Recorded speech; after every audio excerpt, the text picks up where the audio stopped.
and welcome to Legends of Lancaster. I'm Julia Bischoff and I am joined by none other than Tyler Huber. Today we are talking about a cruel ironmaster that is cursed to roam the woods for his misdeeds.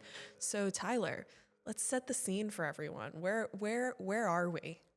All right, so this legend actually doesn't take place in Lancaster. It takes place north of Lancaster, about 5 miles southwest of the Cornwall furnace. So a lot of people are probably aware of Cornwall. That iron furnace still stands to this day, but there was another one. There are quite a lot of iron furnaces in the area. You know, they would create pig iron, iron ore. Yeah, there was like a big booming iron industry happening in that area, right? It was huge here in Pennsylvania. So we go to the Colebrook furnace for this story. It doesn't stand anymore. It doesn't exist. And this was, like I said, about 5 miles southwest of Cornwall. And the story goes, a lot of this is taken from a poem by George Henry Boker. And he was a poet from Philadelphia. And he wrote a poem called The Legend of the Hounds, which was written in 1867. Do we think that the story is older than that? It very well could have been older than that. We don't even know if this story is true. That's the kind of the mystery of it all is, did this actually happen? Did he actually do these cruel things? Why would George Henry Boker write about it if it was false? You know what I mean? It's a good story, so let's just dive into it, I guess, right? Colebrook Furnace in Cornwall stands, crouched at the foot of the Iron Lands, the wondrous hill of iron ore that pours its wealth through the furnace door, is mixed with lime and smothered in wood, tortured with fire till a molten flood leaps from the taps to the sow below, and her littered pigs that round her glow, so that a gazer looking down the molding floor from the platform's crown might think if fancy helped the spell, he saw a grate in the roof of hell. So that basically sets the stage. No questions asked. We're here in Lebanon County at the Colebrook Furnace. And the story is about an ironmaster. And in the poem, he's dubbed the Squire. We don't really know the identity of the ironmaster, like I said before. Some people think that it was actually Robert Coleman himself or possibly somebody related to him because the Colemans owned a lot of that area. They had that mansion, iron furnaces. Yeah, so this squire, this ironmaster that we're talking about, it was said that he was pretty cruel. Can you tell me more about his personality? He was a very cruel ironmaster. I would not want to be working for this guy. He loved to drink. He had other vices like women and doing some hunting. I mean, driving your hounds to such extremes sounds like a vice. Yes, that paints a perfect picture of the squire. The squire had a pack of hunting hounds, and one of his hounds is his most loyal one, and her name was Flora. Flora, the leader of his pack, followed a shadow in his track, followed despite his kicks and blows, paused when he paused, rose when he rose. So this dog was super loyal to this cruel ironmaster, and there's a story in the poem that mentions on a very cold, stormy night, after guzzling his favorite spirit, he passed out in the snow and was pretty much left for dead out there. But Flora found him, woke him up, kind of brought him back to safety in a lot of ways. Yeah, it's quite tragic. I think it's also important to note she's one of 40 dogs. So he had this huge pack of dogs that he would use for hunting, and he like had this whip that he would use to drive them and hunt these foxes through the woods. So Flora being his favorite is pretty significant. Oh, yeah, for sure. So the story goes on, and the ironmaster invites his buddies from Philadelphia out to a day of hunting up in Lebanon County. I'll show these town-bred gentlemen, if my dogs cannot hunt so well on earth, another hunt in hell. Yeah, so that line saying on earth another hunt in hell is pretty foreboding for how this it's pretty foreshadowing for how this story is going to end. So yeah, so then he drives them straight to the furnace. Beside the furnace, wondering still, what freak the angry squire might will. The hunt dismounted, up, he said, Up with you to the furnace head. Yes, bring the dogs. The whips looked blank. Some muttered nonsense, and some shrank. From the fierce heat that overran the reeking walls, up dog and man, yelled forth the squire, by heaven you'll rue, if any balk the thing I do. After this, he drove all of his dogs into the furnace. Tragically, all the dogs passed away. Even Flora met a tragic fate that day. And I believe the ironmaster forced his workers to throw these dogs in there, which is a totally messed up thing to do. Come here, you drones, and work a spell. Look at your furnace, can't you tell? What needs a fire so dull and slack? Feed it, you sluggards, with this pack. Into the flames with howl and yell, hurled by the rugged firemen, fell. That pack of 40 better hounds, fuller of music of the sounds. That fire of the hunter drawing near, his fury prey with whoop and cheer. The dogs all burning in full cry, crashing through brush and timber high. Never could Cornwall boast, and still the silent lands lamented their ill, and the mysterious spell that lay upon them on that fatal day. For now the bubbling liquid fire swallowed them all. Beside the squire, Flora alone stood desolate. Yeah, she's spared for a moment, and then in his fury, he's like, Even you have betrayed me today. You embarrass me in front of these town-bred gentlemen. How dare you? How dare you embarrass me in front of these town-bred gentlemen? So he turns on her, and it drives him crazy. Yeah. Basically, he has a maniacal high, really. Of awful death, oh, foul disgrace, she turned and licked his purple face. Sheer out he flung her as she fell, up from that palpitating hell. Came 3 shrill cries, and then a roll of thunder. Every pallid soul shrank away from the pit, and ghastly white, as was the snow one winter night. The squire reeled backward, long he gazed, from face to face, then asked, amazed, was it a fancy? If you heard, answer. What was it, that last word which Flora flung me? Answer came, as though one mouth pronounced the name. The smut the asker as a rod, the word she said was God, God, God. So we have Flora speaking English to the ironmaster here. Yeah, and they corroborate the story. Everyone around him, they're like, yeah. He comes down from it, and the next days that follow, he just keeps hearing these dogs yelping and probably the final cries of these poor dogs dying in the fire. And it drives him nuts. It drives him crazy. I believe he's watching the fire in his own room, kind of reliving this moment over and over again. Shouting so all the house might hear, aghast with more than mortal fear. Here they all come, the hellish pack, pouring from Cornwall furnace back into the world. Oh, see, they snuff to get the wind of me. Here they come crashing, all this way, and all afire, and it is I, weak as I am, and like to die, who must be hunted. With a bound he reached the floor, and fled around. Once, twice, thrice around the room he fled, then in the nurse's arms fell dead. Still Cornwall furnace grimly stands, waving its plume over Cornwall lands, blighting the air with poison breath, spreading the bounds of waste and death. The squire and all his race are gone, but this wild legend still lives on. He falls dead, but it's not for long that he doesn't have any peace in this death. He's kind of cursed from this point on. Yeah, the story is that he haunts that area, like he haunts the woods, and he's forced to eternally hunt. So that's where the term eternally hunter comes from.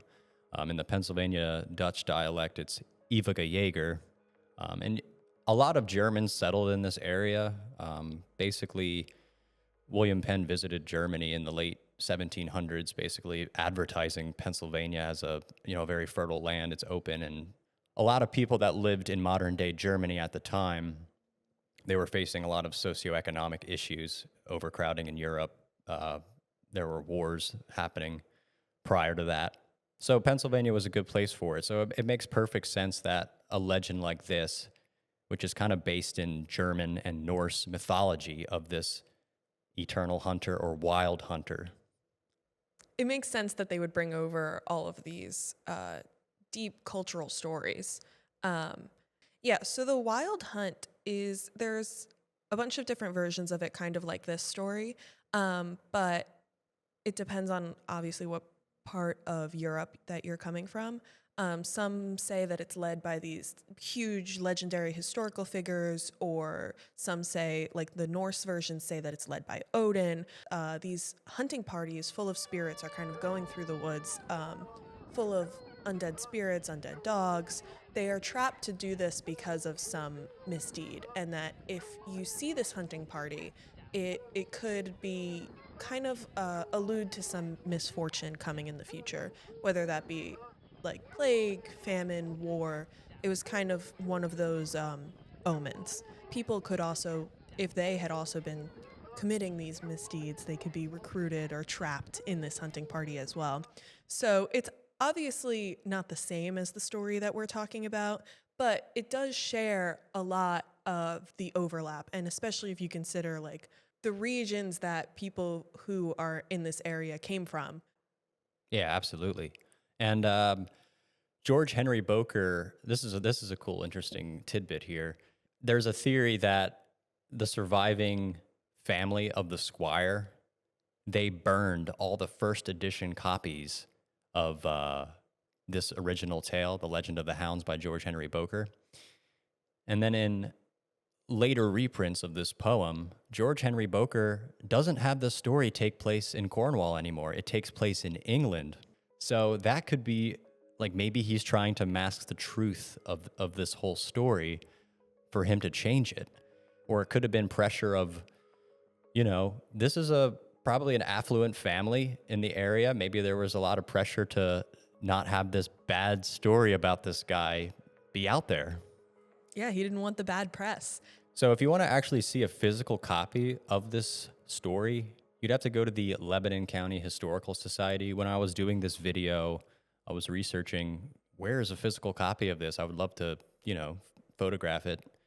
And one copy does exist at the Lebanon County Historical Society. Whether or not, like I said, that's based on a true person, we don't really know. And that's kind of true for a lot of different versions of this story that I found.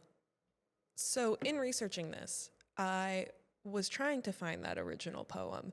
And in doing that, I actually found multiple different versions of this story, all traced back to this area as well.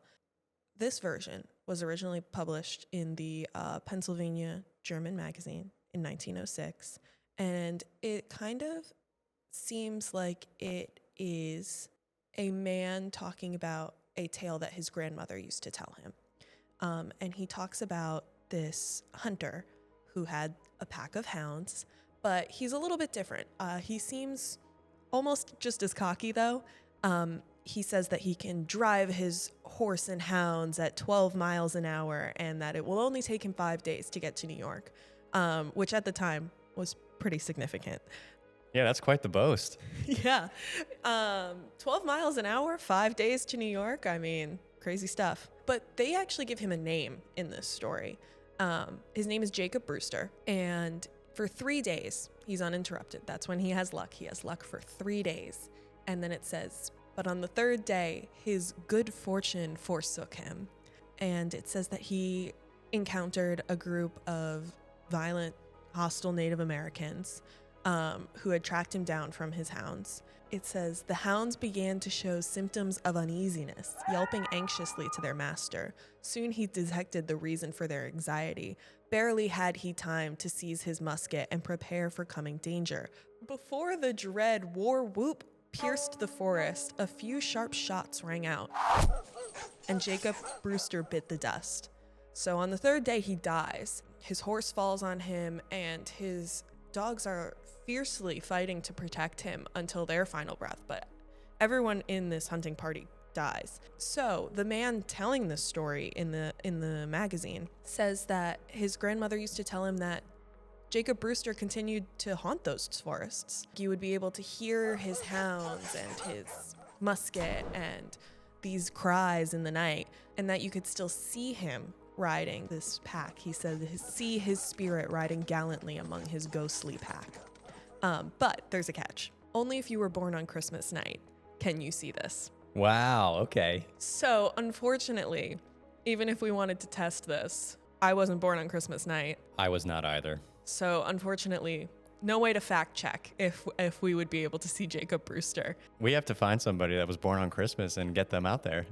But in this story, which I think is pretty interesting, he says that this is a story kind of told around his neighborhood, kind of to keep kids out of the forest at night and, ooh, Jacob Brewster is going to come get you. Yeah, it seems more like an oral story that's told throughout the generations. I don't know if it's still told in that area.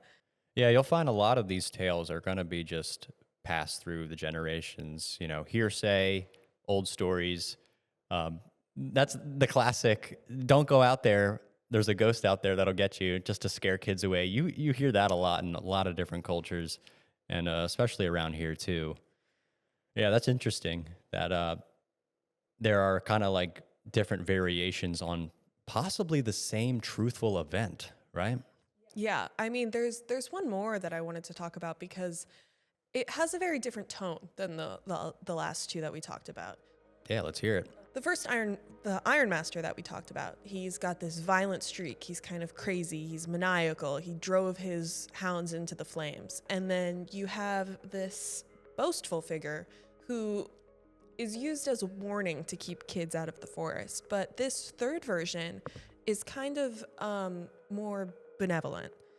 The origin is kind of hard to track down. It's also one of those things that seems like it was just like a community story that people told to talk about blessings in the region. So it starts back to when German immigrants first started settling in this area.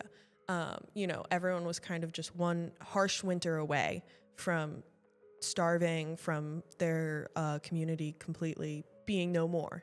This story takes place during one particularly harsh winter. The people are having trouble finding game.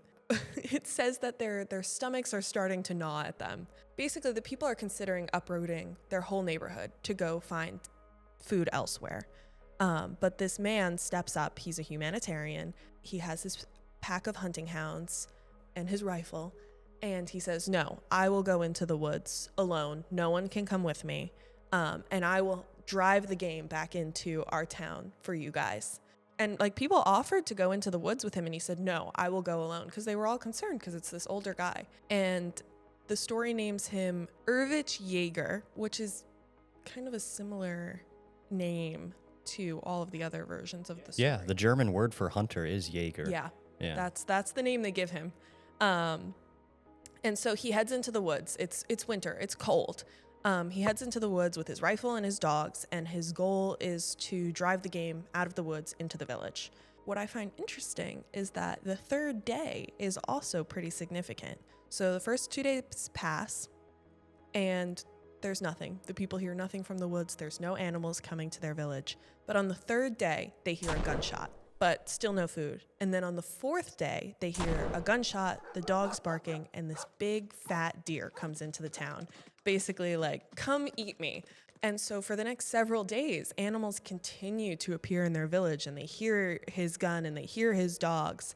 But then the hunter was never seen again. He never came back to the village. They don't know if he died. Some say that he moved on to help another town to make sure that nobody else was starving. But others believe that he just passed away in these woods. But some say that he still wanders the forest to this day to make sure the people of his area still don't starve in the winter months. So the legend says that if you stand by the forest when the temperatures drop, you can hear the echo of his gun and hear his dogs barking as he continues on with this hunt. So yeah, it's interesting, the overlap that it shares with other stories, but that it's much more benevolent, as I said before. He seems like a much kinder spirit in the afterlife. Yeah, so it's not like a curse. It's more of like, this is his duty. Like, he went out there himself. Yes, maybe he met a tragic fate, but now his spirit is doing the same thing that he did when he was alive, kind of thing. Yeah, and I can almost see, like, if this is a story that was passed on maybe from town to town, you retain some of the key details. Like, you have 3 days that are significant, you have a hunter and his hounds, but it's interesting to see how the details of the story kind of change. Yeah, and as journalists, we always want to look for the truth. We want to find the truth in things. But with these old legends, they're just stories a lot of the time. But I really do believe that this probably did happen up there, and that we have different variations. We have different variations of the truth. Will we ever find the truth? I'm not sure. I am curious to see if we would be able to find anything in those woods if we went and listened for ourselves. Yeah, when I went up there for the video, it was very peaceful up there in those woods. I personally didn't hear anything up there. Maybe I should have been born on Christmas Day to hear something, or maybe I should have went there at night. I'm not sure, but people say they hear a crazy ironmaster and hunting hounds barking in the woods, and these crazy commands of the ironmaster can still be heard in that ridge between Lebanon and Lancaster counties.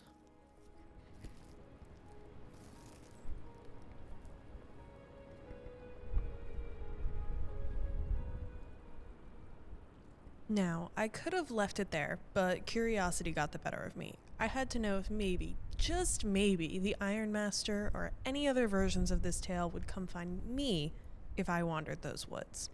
So on a cold, windy, gloomy day this April, I set off.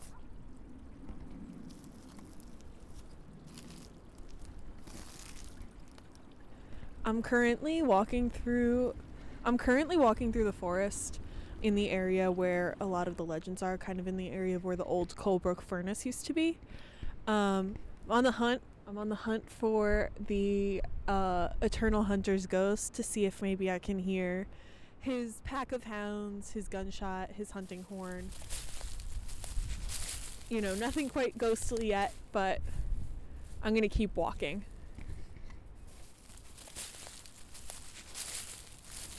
I could definitely understand why people would think that a lot of these noises would be a hunting party. I mean, the wind whistling through the trees.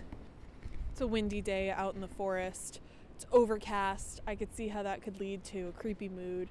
I'm sure with an iron furnace looming not too far away, it definitely didn't make it sound any less creepy. It doesn't make you feel at ease when you're wandering through the forest. I could understand how maybe like whistling in the trees could be the sound of horns or creaking branches, barking dogs. But as of right now, I don't hear any ghosts. So I'll just keep walking.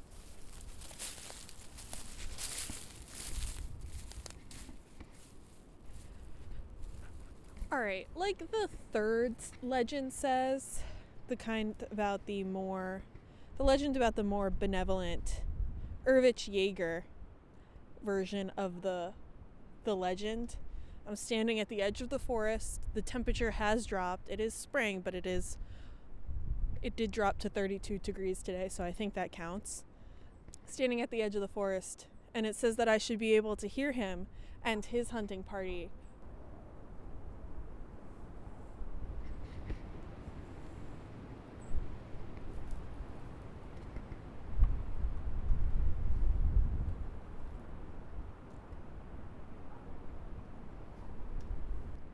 I mean, there's certainly something wandering around in the forest right now. Probably a squirrel or rabbit or maybe even a fox. But probably not the undead ghost of a hunter. Like Tyler said earlier, we journalists are kind of always looking for the truth. And it's kind of what I came out in the forest today looking for. And right now, I don't really hear anything out there, but that's not to say that there's not any truth to it. I think there's certainly, for the people who have passed this story down for years and years, there is some truth to it. I think there's a lot to be said that it is a story with so many different versions and so prevalent in this area.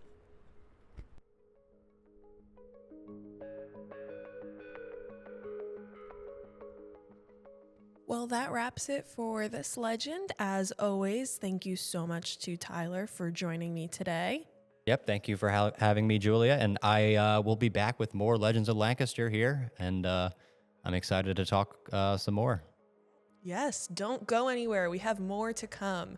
Thank you all for listening, and be sure to look out for any new episodes wherever you listen to podcasts. And if you want to watch Tyler's original series, the link is in the description, and you can find it on YouTube under Legends of Lancaster. For more new episodes of the podcast, make sure you're looking out on Lancaster Online for even more.